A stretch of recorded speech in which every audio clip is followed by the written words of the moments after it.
Tha thế tha. Tha ơi. Đúng thế à, ốc đông tôm thế à, hả? Chẳng linh lột tắc ấy, hả? Ừ, thế đúng.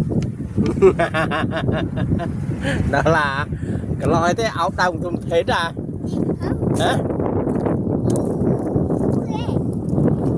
Ừ, hả? Thế nào chứ à?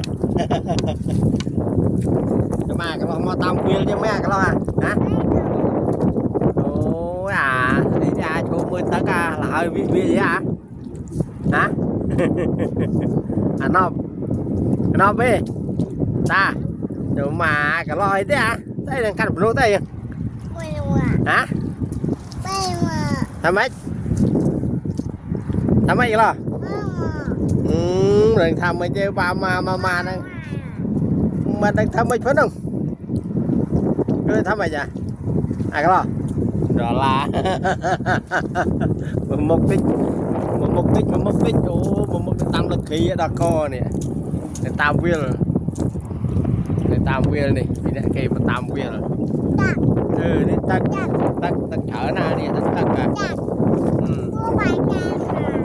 tam lực khí này tam lực khí thấy ngọt rồi hả?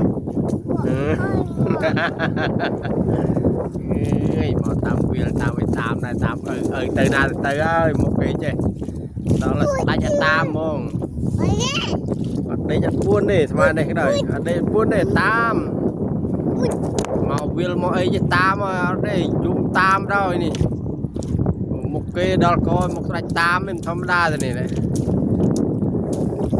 mà một cái tam một mấy cha hả? Đó là chỗ bụng bắp đang chơi với giá lại cái bố lại đuôi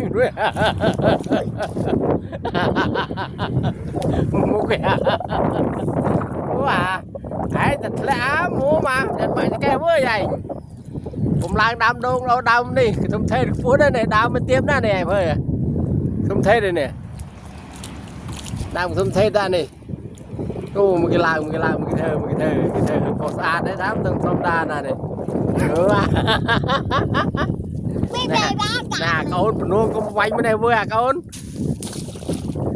bò tới ấy con quay bên đây quay bên đây mua mà ấy thử mà mua từ mà nó không bay ra nghịch một món đó nè nè lo hả đừng thấy tam đó có áo à đang run rưỡi đam chơi nữa nè lo hả? Một cái